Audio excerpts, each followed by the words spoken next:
right, guys, we'll open up to the star of our new podcast, Joel Justus. TJ, you can go first.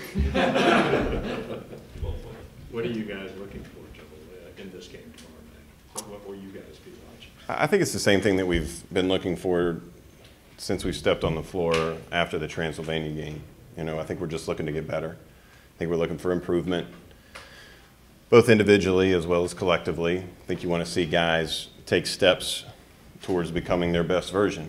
I think in our goal, Coach Cal's goal, is to achieve that by the end of the year. And this is just another step in that direction, another time to test each guy, like I said, individually, also collectively.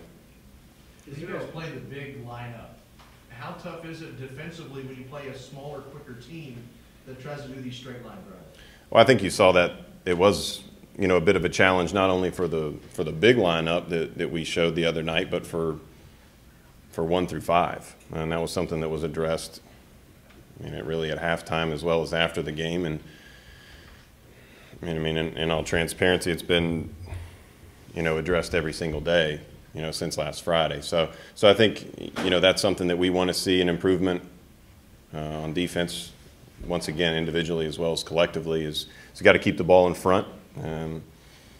But yeah, when you play teams like Transylvania, we did have some matchups, you know, there at the 3, 4, and 5 that were unique to probably that one game. Maybe you'll have some of that later on down the season, but don't anticipate that here in the coming weeks. Joel and Nick said a lot of guys thought they were in game shape, and they figured out they weren't in game shape, and that you guys have made sure to address that as well in a lot of running and defensive slides and stuff like that. Yeah, Were you I guys think. surprised in any way at conditioning? I mean that's Nick, you know, kind of saying that. I don't. That wasn't anything that kind of we went through or Coach went through this week of saying was a point for us to make. I think the defensive part, you know, of keeping guys in front, and we had 26 straight line drives that we gave up, and we had 21 to the Bahamas team, the first game that we were down in at the Atlanta. So maybe that had something to do with it. I don't know. It was the first time you're playing somebody new. Same thing that we said, you know, in the first game, and we corrected that by the time we played San Lorenzo. And I think Coach is, you know, in the same boat as the rest of our staff and our team, that we're going to hopefully correct that, you know, by tomorrow night. Is there a way when you know you have a huge game that counts on your schedule a few days away and you're playing one last exhibition, sort of regardless of their team's makeup, that you can attempt to, I guess, prepare for that other game within the exhibition in terms of how you attack them on either end? I think, you know, really since I've been here, and I'm pretty sure that since Coach Cal's been here, he's been consistent in saying that the biggest opponent and the most important opponent that we play is ourselves. I think we've addressed that since we started practice in August. And I think we've continued to echo that message this week in between Transy and then our game tomorrow night. And I think that will be the message daily as we move forward this year.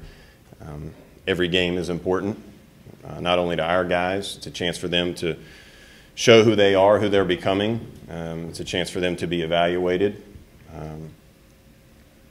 But it's also someone else's big game as well. So I think for us, our guys are growing as individuals. We're growing as a team. So I don't think that we worry about who we play down the road, because we have tons of big games down the road. And our most important thing is having a really good practice tonight, having a great shoot-around tomorrow afternoon, and getting better tomorrow night. Were you surprised you guys hit only 1 3 against Transy? And now talk about some bad threes. What were some of those instances, if you can remember? Once again, I think we, you know, just had some times that we were getting used to playing in RUP. I think you're playing in a different time. You're playing in a different, you know, kind of situation, and I think all of those times you're going to have some butterflies. I think you're going to have some anxiety. I think you're going to have some excitement, and we got that out of our system, and had some shots go in and out. I don't think that we really had any bad shots, in terms of bad misses. Maybe they were early in the clock, but I think this time of year when you have young guys, you have new guys, that's going to happen. And just like with our defensive issues, we address them and you move on. When a guy's kind of blistering through the summer and the blue-white game like Tyler was, and all of a sudden is being talked about a whole lot more, is it good in a game that doesn't count to have a kind of come back to earth moment, just to, I don't know, for whatever reason, just to reset expectations, whether it be for him or outside? I don't know if Tyler's ever going to – I don't know when the last time Tyler was on earth. You know, I mean he is such a fun guy to coach. He has such a swagger about him, such a supreme confidence, and that comes from how much he works and the amount of time that he spends in the gym and the amount of love that he has for his own progress and work.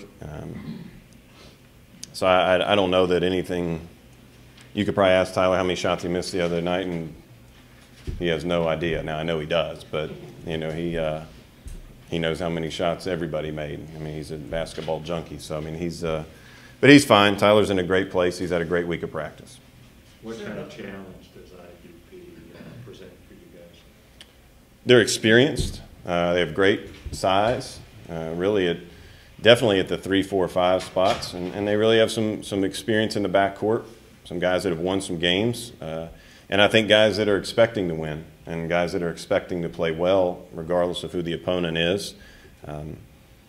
So I think it's a great test for us. I think it's a great opportunity for us to get better and play a very good, experienced team that plays hard and is going to do what they do, and oftentimes they do it well.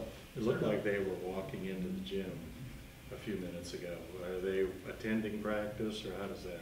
I think they're practicing right now. Oh, yeah, I think they're going to practice. We're practicing tonight. Is there an update on Jamal Baker? I think he's just kind of day-to-day. He's working out. I'm not really sure kind of what his status is. I mean, Jamal's working hard. He's getting better. You know, and I think when he's ready, he's ready. Cal said last week, nobody has a guy like Nick Richards. What do you think he meant by that, and how much has he improved since last year? I think you look at a guy who has put a significant amount of time and effort into his body, but also into his skills. I think what Coach is saying, he's a sophomore. He's been through it. You know, he's been knocked around a little bit. He's been forced to build his own confidence. You know, Coach is big on that. You know, if you're only getting your confidence from Coach Cal or one of us on the staff saying, good shot, good job, you're doing great, that's not the way you build your confidence. And the same way, if you're rocked by someone, whether it's a coach or a fan or someone on Twitter saying that you stink or you're not very good, your confidence is going to be rocked off of that. Nick has built his own confidence, like a lot of our guys do and have done on this team and as well as in the past. And he's taken a look at the blueprint that's been there and, you know, has really worked hard. And you're happy for a guy like that. He's confident, he's smiling, he's bouncy, and he's going to be a guy that's going to be a factor for us if we're going to be the team that we want to be. Anything else for Joel? Do you have any tips for aspiring podcasters? I think the biggest thing is you have to pick the right partner.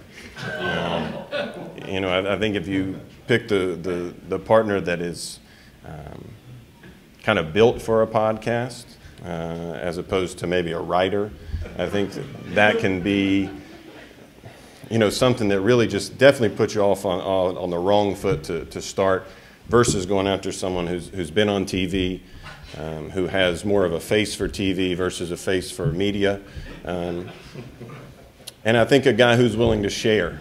That's important. But you know, I think you'll do fine. All right. One there.